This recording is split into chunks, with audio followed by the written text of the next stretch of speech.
কানবেন আমি দেখবো আশিকে নবী কয়জন আছে গো বাবা। যায়েদকে তারা মারতে মারতে একবারে যখন তুলাধানা করে ফেলেছে, ওই যে সেই বুড়ির বাড়ি, সেই বুড়িতে আমার নবীর রাস্তার উপরে কাটা গেড়ে দিত, যায়েদকে ওইখানে মাইরে বাবা ফেলায় দিছে। আমার নবী বেহুশ হয়ে কাইত হয়ে মাথাটা এমনি দিয়ে বসে আছে। তারপরে ছেলেরা মনে মনে ভাবছে এই লোকটা মারা গেছে। আসার পরে আমি দূরে দাঁড়ায় দাঁড়ায় দেখতেছিলাম আর কাঁদতেছিলাম, আল্লাহ আর মনে মনে ভাবতেছিলাম আহারে তায়েববাসী,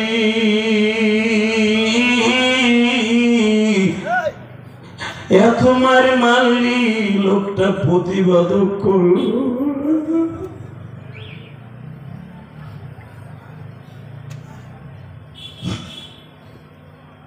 বাবা আমি দোয়া করি জীবনে একটা বার হলো তায়েফে যান, গেলে বুঝতে পারবেন তায়েফের স্মৃতিগুলা জীবনে ভোলা যায় না। প্রত্যেকটা বাড়ির সামনে লেখা ছিল মোহাম্মদকে যেখানে পাবা সেখানে মারবা। তায়েফের যেই বাড়িগুলা বিশ্ব নবীর এই হুলিয়া চালু করে রেখেছিল, ওই বাড়িগুলার প্রত্যেকটা মানুষ কুত্তা বিলাইয়ের মতো হইয়া মরছে। নাউজুবিল্লাহ বলতে পারেন। এই কর্নারে মনে হয় দোকানে না পাশে কারা যেন কথা বলে, প্লিজ। স্টেজের পিছনে কোন বুজুর্গ কথা বলে আর মুখটায় কষ্টিপ লাগাই দাও তো। আল্লাহ, আর কি ভয় নাই? ওটা কি পাগল নাকি? হাজার হাজার মানুষের সামনে বের অটো হয়ে গেছে, আর মুখ থেকে কথা বের হইতেছে, ঠিক না? শুধু আমার দিক তাকাবেন, চোখটা কোনো দিক ঘুরাই না। আমি বাস্তব কথা বলছি, আমি কারো কাছে শোনা কথা না। ঠিক যেই পাহাড়ের কাছে আমার নবীর মাইরা মাথাটা নিচের দিক দিয়ে ফেলে রেখে দিয়েছিল উবুর করে, নবীর রক্তে ওই গর্তটা ভরে গেছিল। বেলা যখন 4টা বাজে আমি দেখবো এখন নবীর আশেক কয়জন। 4টার সময় জিব্রাইল ওই পাহাড়ের নিচে নামছে ওই গর্তের কাছে। নাই না, বিশ্ব নবীরে জিজ্ঞেস করে, ইয়া রাসূলুল্লাহ আমি আপনার জন্য কি করতে পারি? মাইকের আওয়াজ বাড়াও। যখন বলছি ইয়া রাসূলুল্লাহ আমি আপনার কোন উপকারে আসতে পারি কিনা, আমার নবী বলে, জিব্রাইল রে তুমি আর কি উপকারে আসবা? যখন আমারে মারে তখন তার তুমি আমার কাছে ছিল না, কিন্তু মনে রাখো জিব্রাইল দুনিয়ার কোন মাখলুকের উপকার করতে পারে না, পারে একমাত্র কে কে কে কে বিহাদ সকল বলেন কে কে কে কে?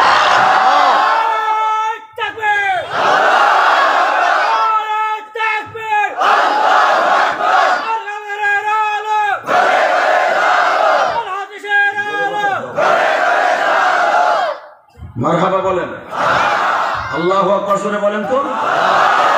আমি এখন দেখবো বিশ্ব নবীর প্রেমিক, মায়ের প্রেমিক কয়জন আছেন। আমি আপনাদের মতো একটা মায়ের পাগল বক্তা। 12 বছর বয়সে যাদের মা হারাইছে, 10 বছর বয়সে যাদের মা হারাইছে, 20 বছর 22 বছর 30 বছর বয়সে যারা মা হারাইছেন, তাদের মতো দুঃখমে এই মাহফিলে আর কেউ নাই। এই জন্যই তো আমার নবীর আল্লাহ 6 বছর বয়সে মা হারাইছে। জীবনে কোনোদিন আমার নবী বাপ দেয় নাই। এই দুনিয়ায় যদি আপনার ছোটকালে বাপ মারা যায়, আপনার মতো দুঃখমে আর কেউ নাই, ঠিক না? বিশ্বাস করবেন না, আমি গতকালকে যেখানে মাহফিল করছি ওই বাসায় আমি খাওয়া দাওয়া করছি। ওই বাসায় একটা ছেলে আমার বারবার বলতেছে, হুজুর আপনাকে আনার পিছনে সবচেয়ে বড় অবদান আমার। আমি বললাম কেন? হুজুর আপনার মা বাবার ওয়াজটা যখন শুনি তখন বুকের মধ্যে ঠিক রাখতে পারি। হুজুর আমি যেই রুমের মধ্যে ঘুমাই, আমি যে বছর মেট্রিকে পড়ি, মেট্রিক পরীক্ষার আগে আমার জনম দুঃখিনী মা প্লাস্টিকের একটা চেয়ার পাইতা, মার কিডনি 2টা বাদ হয়ে গেছে। মা আমার ওই প্লাস্টিকের চেয়ারে বসে চাকরানির মতো আমার পিছনে ডিউটি দিছে। আমার মা বারবার বলতো, বাবা রে তুই যদি লেখাপড়া না করার ভালো রেজাল্ট করতে পারবি না, তোর আপু অনেক কষ্ট পাইব। বেজানরে আমার দিকে তাকাবে না, চোখের পানি ফেলায় কাঁদবেন গো। ওই ছেলেটা বলে, আমি যখন লেখাপড়া না করতাম আমার মা আমারে বলতো, আজকে আমি শাসন করি বিদায় তুই আমারে বকা দেস, এমন একদিন আসবে তুইও বাবা হবি, তোর বিবিও মা হবে, আর সেদিন বুঝবে মা কেন শাসন করে।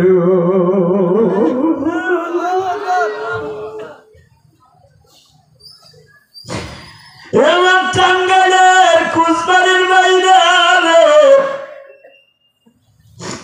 এই যে তোমাদের ৪র্থ নাম্বার বক্তা,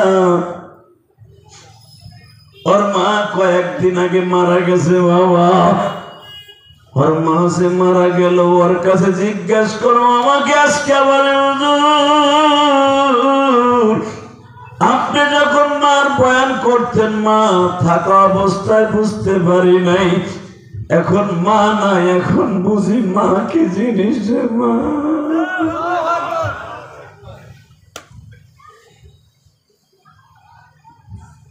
আল্লাহ আমার দাড়ি ফাঁকা বাজানদের মাকে তুমি মাফ করে দিও, কবরটা জান্নাতের টুকরা বানায় দিও। বাজান যেই জানালার কাছে মা দাঁড়ায় দাঁড়ায় আপনার জন্য অপেক্ষা করতো, আমার বাপ কোন সময় জানি আইবো, দোকান থেকে আইবো, আমার ছেলে বাজার থেকে আইবো, জানালাটা ঠিকই আছে কিন্তু মা আর ওখানে দাঁড়ানো নাই। এই কোরআন হাতে নিয়ে বলছি, কোন সন্তান যদি কোনোদিন মায়ের জন্য কাঁদে, মার চোখের পানি যেরকম সন্তানের জন্য কবুল হয়, সন্তানের চোখের পানি মার জন্য কবুল হয়। আল্লাহ আমাদের সকলের মাকে আপনি মাফ করে দেন। তাকান এদিকে। হালিমায়ে সাদিয়া তখন তো তায়েফে ছিলেন না, মক্কায় ছিলেন। হালিমায়ে সাদিয়ার বাড়িতে তায়েফে। আমি গুনাহগার 3 বার গেছি হালিমায়ে সাদিয়ার বাড়িতে। যেই কুয়ার থেকে আমার নবী পানি উঠাইয়া ছাগলরে খাওয়াইতেন, ওই কুয়ার মধ্যে এখন পানি নাই, সরকার বন্ধ করে দিছে। কিন্তু বাবারে ওই কুয়াটা এত বরকতপূর্ণ কুয়া, ওই কুয়ার পানি জীবনে একবার কেউ পান করলে রোগ থাকতো না। আমার নবী ওই কুয়ার থেকে 1-2 বার পানি উঠাইয়া ছাগলরে খাওয়ায় নাই। দেখো কেমনে কান্দে, করে দেখাবা মনের ব্যথা, বান্ধব সে আর নাই, যার হারাইছে সে বুই যাচ্ছে জগতের মাঝে। দেখো এরা দুইজন কি লাগে আমি জানি না, তবে একজন আরেকজনকে বুকে নিয়ে মাপ চাওয়া এটা পৃথিবীর অনেক বড় দামি কাজ। আলহামদুলিল্লাহ বলতে পারেন? আল্লাহ আমাদের সবার চোখের পানিগুলো কবুল করেন, আমিন। জোরে কানা আমিন। তাকান এদিকে, আমার দিকে, কোন দিক তাকায় না। হালিমায়ে সাদিয়ার কানে খবর গেল, আমি যেই তায়েফে আমার ছেলে মুহাম্মদকে লালন পালন করছি, ওই তায়েফে আমার ছেলেরে 3 বার বেহুশ করছে। হালিমা আমার নবীর এমন একজন মা ছিলেন, যেই মাকে আমার নবী কোলে কইরা গোসলখানায় নিতেন। আপনাকে মন খারাপ? আমার কথা বোঝেন নাই? আমার নবী হালিমায়ে সাদিয়ারে কোলে করে গোসলখানায় নিতেন। আমার নবী হালিমায়ে সাদিয়াকে রান্না করে নিয়ে যেতেন কোলে করে। আমার নবী হালিমায়ে সাদিয়াকে কোলে লইয়া নিজের চকিতে বসাইয়া, কোলের মধ্যে বসাইয়া নিজের হাতে খাবার খাওয়াই দিতেন। হালিমায়ে সাদিয়াকে আমার নবী নিজে, যখন হালিমার বয়স 100 বছরের উপরে, মা হালিমায়ে সাদিয়ার কবর কিন্তু জান্নাতুল বাকি কবরস্থানে মা আয়েশার কবরের সাথে। হালিমায়ে সাদিয়া আমার বিশ্ব নবীকে এত ভালোবাসতেন, কে যেন একটা ভুয়া খবর দিছে বাতাসের মাধ্যমে যে নবী মুহাম্মদের পায়ে কে যেন একটা আঘাত করছে। আমি দেখবো এখন নবীর আশেক কয়জন আছে। যখন বলছেন নবীর পায়ে আঘাত করছে, হালিমায়ে সাদিয়ার 100-র উপরে বয়স, হাঁটতে পারে না, গুজা দিয়ে হাঁটে। এমতো অবস্থায় হালিমায়ে সাদিয়া লাঠিতে বর দিয়া দিয়া নবীর বাসায় হাজির। বাসানটা আমার বিশ্ব নবী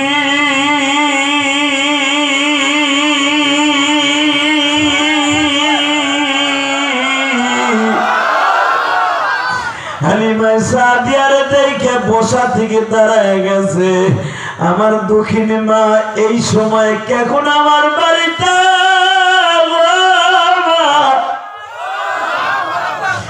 হালিমা সাদিয়া বলে, মুহাম্মদ রে, আমি শুনতে পাইলাম বাবা কোন বেঈমান বলে তোমার পায়ে একটা বল্লম দিয়ে আঘাত করছে। আমার নবী বলে, মা আপনি নিজেই তো অসুস্থ, আপনি কেন কষ্ট করে আসলেন? হালিমা সাদিয়া বলে, বাবা রে, তুমি বুঝবা না, সন্তানের বিপদের খবর শুনলে মার কাছে কেমন।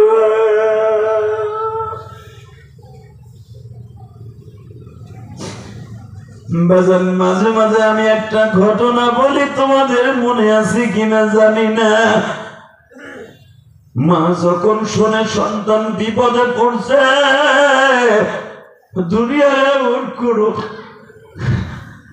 বাধা নাই, মারে আর ঠেকায় রাখতে পারে।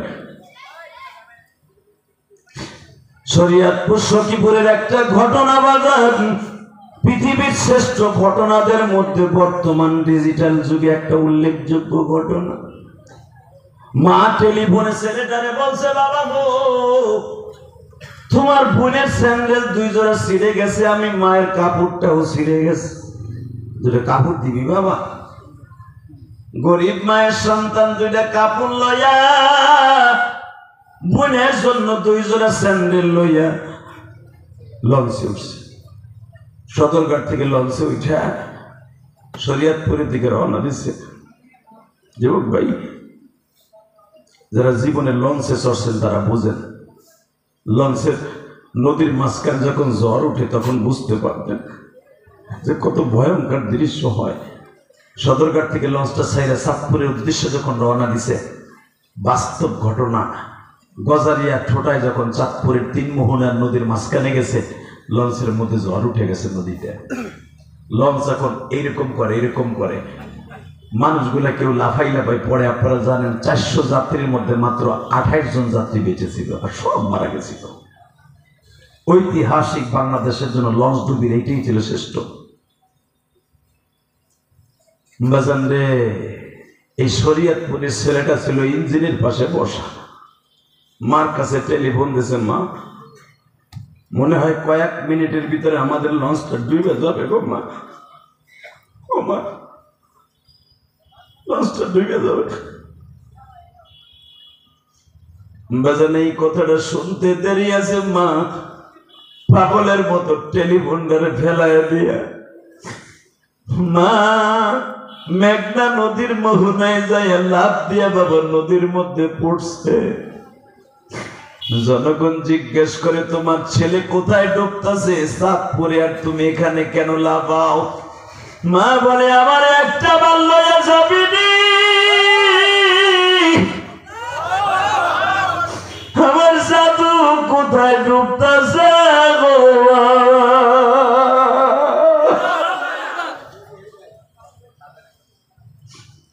মার মতো দাদি যুবক,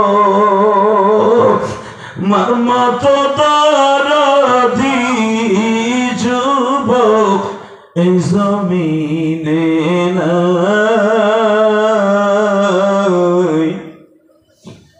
মা বলিয়া ডাক দিলে গো আল্লাহ খুশি হয়।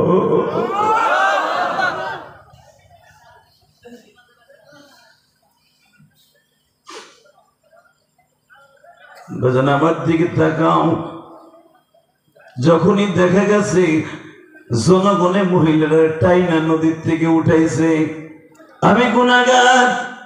ওই লঞ্চটা ডোবার বাজান প্রায় 23-24 দিন পরে শরীয়তপুর বাংলা বাজার গেছিলাম, মাহফিল ওই ছেলেটার বাড়ির পাশ।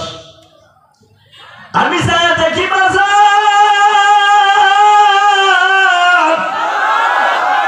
যেই ফেরিঘাটে মহিলা লাফ দিয়া নদীর মধ্যে নামছিল, ওই ফেরিঘাটে ওই মহিলা উলঙ্গ হইয়া নাচতেছে। আমার জিজ্ঞেস করে, হুজুর জানেন এই মহিলাটা কে? কে বাবা? হুজুর এই যে সেই মহিলা, যেই মহিলা সন্তান লঞ্চে ডুবে মারা গেছিল। ঘটনাটা শুনলাম বাবা, আপনারা তো পেপারে শুনছেন। লঞ্চটা ডুবার আগে আবার ফোন দিছে, মা ও মা, লঞ্চটা ডুবে গেলে তোমার জাদুরে আর পাইবা না গো মা, তুমি যদি আমার জন্য দোয়া কইরো, কিয়ামতের মাঠে তোমার সাথে দেখা হইব মা। বাজান আপনারা জানেন, ছেলেটা পকেটের মধ্যে তার ঠিকানা লেখিয়া পকেটে রাইখা দিছি। লঞ্চটা ডুবে গেল বাবা। লঞ্চটা ডুবার পরে আরে আর্মিরা, বিডিআররা, র্যাবেরা যখন লাশ খুঁজা খুঁজা লঞ্চের ভিতর থেকে উঠাইতেছে, বাজান এই প্যান্টটা সিরিয়া গেছে, ঠিকানাটা বের হয়ে গেছে, ঠিকানা অনুসারে ছেলেটার বাড়িতে লয়ে গেছে। 5 দিন পর্যন্ত ছেলেটা ওই ইঞ্জিনের পাশেই ছিল বাবা লঞ্চে। যখন ডুবারুরা তাকে উঠাইয়া বাড়িতে লয়ে গেছে, 5 দিনের পচা লাশ, দুর্গন্ধে কোনো মানুষ যাইতে পারে না গো। পচা লাশের কাছে কোনো মানুষ যায় না। ইমাম সাহেব গন্ধে তাড়াতাড়ি জানাজা করে দিছে বাবা। কিন্তু একজন মাত্র দরদির নাকের মধ্যে গন্ধ লাগে না, সে হলো জনম দুঃখিনী মা।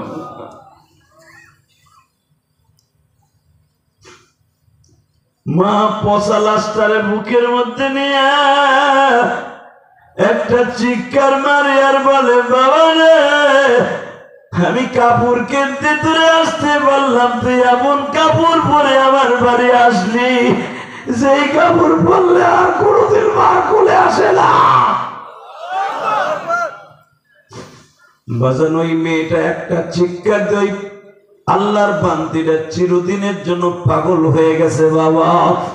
যুবক, আমি তোমাদের কাছে একটা অনুরোধ করে যাই, এই পৃথিবীতে একটা মাত্র দরদ দিয়েছি, বিনা স্বার্থে তোমার আমার জন্য কষ্ট করছে, তার নাম জনম দুঃখিনী মা। ঠিক না বেটি? জোরে কোন, আরো জোরে। যারাই মায়ের কথা মনে করে চোখে এক ফোঁটা পানি জমছে, এ কোরআন হাতে নিয়ে ওয়াদা করে গেলাম, সবার মা জাহান্নামে গেলে আপনার মা যাবে না। আমি আমার জীবনে এই 26 বছর ওয়াজের জীবনে কত পানি মায়ের জন্য ভাঙছি, কত মা আমার মায়ের জন্য কত চোখের পানি আমার এই চোখে দিয়ে বেয়ে বেয়ে ফেলাইছি। কেন জানেন? আমার মা তার লাল রক্তগুলা দুধে পরিণত করে আমি ইলিয়াসরে খাওয়াইছি, আব্বারে খাওয়াইছি। বাবা গরিব মানুষ ছিল, মায়ের ভালো জিনিস খাওয়াইতে পারে নাই। আমি যখন যেই বাসায় খাবার খাইতেছিলাম, ওই বাসায় যাওয়ার পরে ইমাম সাহেব আমারে বললেন, ও বললেন, ওদের মা বাবার ওয়াজটা বেশি করবেন, তায়েফের ওয়াজটা একটু শোনাবেন। আমি মা বাবার তায়েফের ওয়াজ করতে গেলে পরের দিন আর বুকের ব্যথায় ওয়াজ করতে পারি না। কেন জানেন? আমার নবীর জীবনের সবচেয়ে কষ্টের ওয়াজ হলো তায়েফের, আর আমার জীবনের সবচেয়ে বড় ইতিহাসের ওয়াজ হলো মায়ের ওয়াজ। আমার মতো দৃশ্য পৃথিবীর কোন বক্তার জীবনে হয় নাই। কেন জানেন? আমার এই ওয়াজ ইউটিউবে যেমনি শোনেন, বাস্তবে একই সুরাত। কারণ আমি বাস্তব কথাটা বলি। আমার জনম দুঃখিনী মা আমাকে 12 বছর বয়সে যেই স্মৃতি রেখে গেছে, পৃথিবীর কোন আলেমের মা রেখে গেছে কিনা জানি না। আমার মা আমাকে মাদ্রাসায় ভর্তি করে দিয়া তার কাপড়ের আসলটা আমার ঘাড়ের উপরে দিয়া মাফলাটের মতো বানাইয়া, আমার মা বারবার আমার কপালে 2 গালে চুমা দিত আর বলতো, আমার ইলিয়াস একদিন অনেক বড় আলেম হবে, অনেক বড় মুফাসসির হবে, আমি সেদিন মা থাকবো না, তখন তুই আমার কথা শুনে শুনে মানুষকে কাঁদাবি। বাবা, আমার মা যা বাস্তব বলে গেছে তাই হয়ে গেল। আমার মা বলতে, ইলিয়াস একদিন তুই টাকার মালিক হবি, সেদিন আমি মা থাকবো না।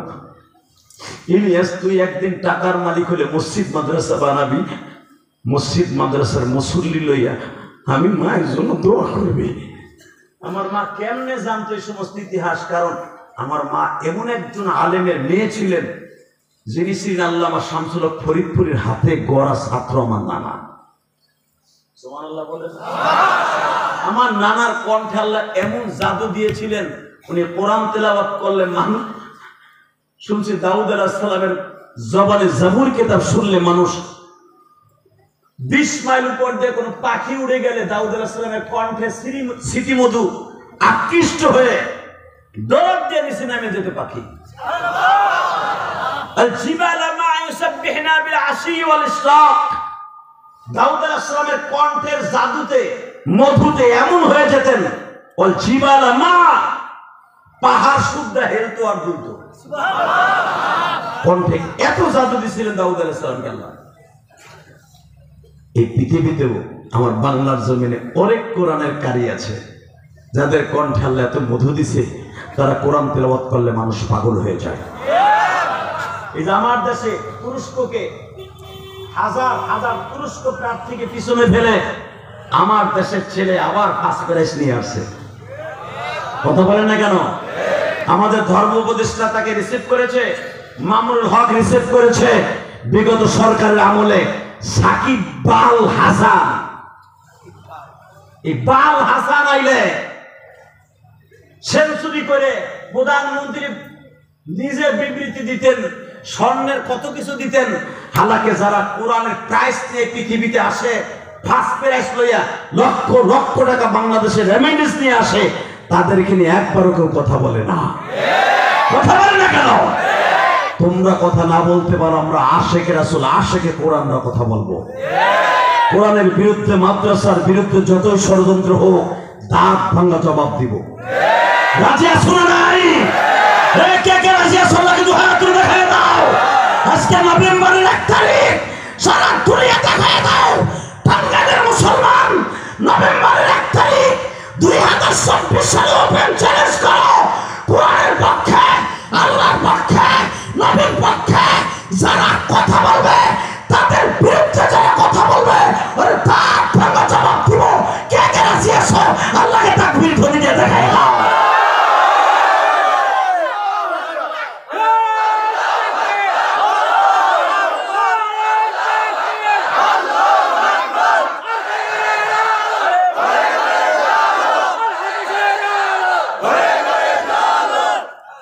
মারহাবা বলেন। এই টাঙ্গাইলের যুবক, যারাই পৃথিবীতে কোরআনের সম্মান দিয়েছে, তাদের সম্মান বাড়ছে ছাড়া কমে নাই। কথা বলেন না কেন?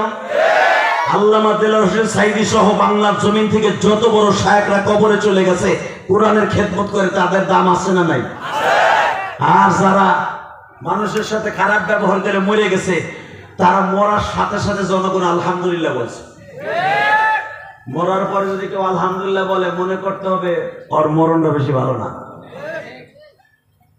শুধু একটা কথা বলবেন, ওই মরণটাই মরতে চাই যে এই মরণ মরার সময় কেউ আলহামদুলিল্লাহ না কয়।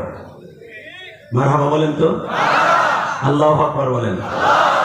তো যদি কখনো দরকার হয় কোরআনের পক্ষে আন্দোলনের ডাক আসে, রাজি আছেন না নাই? দীপ্ত কণ্ঠে এই বজ্র মুষ্টি ধারণ করে প্রত্যেকটা বেঈমানকে বুঝাই দেব আমরা আশেকে রাসূল, আশেকে কোরআন।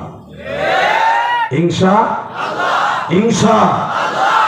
কিন্তু আমার সাথে ওয়াদা দেন বাবা, এই রাত 11টার ওভার হয়ে গেছে, 9:30 স্টেজে উঠছি। শুধু একটা কথা বলবেন, জমিন যতদিন আছে আল্লাহর হুকুম ততদিন চলবে। কি হুকুম চলবে? কার? আল্লাহ। মানুষের? কোন দলের? হুকুম কার চলবে? আল্লাহ। যদি মানুষের হুকুম চালাইতে চায়, আল্লাহর হুকুম প্রতিষ্ঠার জন্য যা লাগবে তাই করব। রাজি আছেন? হে চাচা, শুধু একটা কথা মনে রাখবেন, মৃত্যুর সময় থাকবে আমার কোরআন, মৃত্যুর সময় থাকবে আমার নবীর ভালোবাসা, মৃত্যুর সময় থাকবে আমার বালিশের পাশে আমার বিশ্ব নবী। ওই নবীকে ছাড়া, কোরআন ছাড়া অন্য কিছু মানি না, মানি না, মানি না, মানি না, মানতে পারি না। ইনশাআল্লাহ, ইনশাআল্লাহ। শুধু আমার সাথে একটা কথা দিবেন, এই দুনিয়ায় যারাই আল্লাহর পাগল, এরাই নবীর পাগল, এরাই নামাজের পাগল, এরাই মসজিদ মানসার পাগল। কথা কি বাস্তব না বাস্তব? মসজিদের পাগল ছিলেন বেলাল, মসজিদের পাগল ছিলেন যায়েদ, মসজিদের পাগল ছিলেন আবু বকর, মসজিদের পাগল ছিলেন হযরত আমর। এই জন্য হযরত আমর সেই মদিনার থেকে দামেস্কে যাইতেন মসজিদ পরিষ্কার করতে। সুবহানাল্লাহ, বহু কাছে যাই করি। আর আমাদের দেশের অনেক আল্লাহর ওলিরা আছে, মসজিদের সভাপতি হইয়া ইমাম সাহেবরে কয় আপনার মসজিদের ফ্যান নষ্ট কে, ফ্যানে ময়লা কে, ওই সভাপতির নাক নু ফাটা হালাবা মুসল্লিরে মাইয়া। কথা বলে না কেন? তুমি মসজিদের সভাপতি না, তুমি মসজিদের খাদেম। মসজিদের খাদেম ইমাম সাহেব নয়। মসজিদের খাদেম শুধু তার নামাজের ডিউটি, এইগুলো খাদেম। মসজিদের ফ্যান মোছা, মসজিদ ঝাড়ু দেয়া, এগুলো হলো কমিটির কাজ। আমি বলি নাই, বিশ্বনবী বলে গেছে। এই জন্যই তো হযরত ওমর খলিফাতুল মুসলিমিন হওয়ার পরেও মসজিদ ঝাড়ু দিতেন। আর ওমর বলতেন, যে ব্যক্তি মসজিদ ঝাড়ু দেবে ঝাড়ু হাতে নিয়ে, আল্লাহ তাকে জান্নাত পরিষ্কার করে দিবেন, তার ঠিকানা জান্নাত দিয়ে দিবেন। এই যে মাঝে মাঝে আমার যুবক ভাইরা মসজিদে ঢুকবেন, স্কুল কলেজের বন্ধুরা ঢুকে দেখবেন কোন টাইলসটা অপরিষ্কার, পারলে আপনি আপনার দামি রুমাল দিয়ে মুছে দিবেন। যে ব্যক্তি মসজিদকে সুন্দর মুছে দেয়, আল্লাহ তাকে জান্নাত দুনিয়া থেকে দেখাইয়া লয়ে যায়। সুবহানাল্লাহ, আরো জোরে কর। মসজিদের খেদমত করলে লাভ না লস? হ্যাঁ, আমি চাই আমি আমার মায়ের জন্য আমার জীবনের সর্বোপরি শক্তি দিয়া, আমার কষ্টের টাকা দিয়া একটা মসজিদ বানাইছি ঢাকা কেরানীগঞ্জ। দেখে আসবেন, বানানো গল্প আমি মারি না। আমি যেই মসজিদের এখন খেদমত করি, অর্থাৎ জুমা পড়াই, আমার নিজের কষ্ট রক্ত পানি করা মসজিদে এখন আমি জুমা পড়াই, ইউটিউবে দেখে নিন। কারণ আমার মসজিদের জুমার বয়ান প্রতিদিন বের হয়। আজকের জুমার বয়ানও আধা ঘন্টা পরে বের হয়ে গেছে, দেখে নিবেন। অনেক সুন্দর একটা মসজিদ করছে, আলহামদুলিল্লাহ বলেন। কেন করছি জানেন? একমাত্র আমার জনম দুঃখিনী মা ইন্তেকালের আগে বলছে, ইলিয়াস রে, যদি পারস বাবা একটা মসজিদ বানাইস। তোর নানার কাজ ছিল মসজিদ গড়া, মসজিদ ভাঙা না। আমি মা বলে গেলাম, তুই যদি তোর নানার মতো আলেম হস, তাহলে একটা মসজিদ বানাইস। বাবা 4 কোটি টাকা খরচ করে আল্লাহ পাক আমার একটা মসজিদ বানাইছে।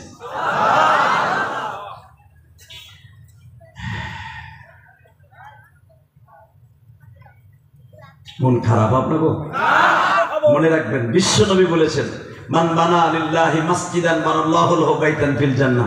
যে মসজিদ বানাই দেবে, তাকে আল্লাহ জান্নাতে ঘর বানাই দেবে। দুনিয়া আর কোন জায়গায় পাবেন না যে আল্লাহ ঘর বানাই দেবে আরেকটা কাজ করলে, কিন্তু মসজিদ বানাইলে আল্লাহ জান্নাতে ঘর বানাই দেবে। তাহলে মসজিদ বানাবার দরকার আছে না নাই? মসজিদে দান করার দরকার আছে না নাই? যদি মসজিদে দান করার ইচ্ছা আপনার অন্তরে থাকে, আমি ওয়াদা করে গেলাম, আপনার জনম দুঃখিনী মা, আপনার জনম দুঃখিনী বাবা জান্নাতে যাবে ইনশাআল্লাহ। 500 টাকা দিলাম। হ্যাঁ, আমার মা মারা গেছে অনেক বছর আগে, ছোট মারা গেছে। আল্লাহ জোরে কোন আমিন। দেখছেন, আমি কিন্তু চাই নাই, সে পাগলের মতো নিয়ে আসছে। এই দানটাই কিন্তু আজকে সর্বপ্রথম কবুল হলো।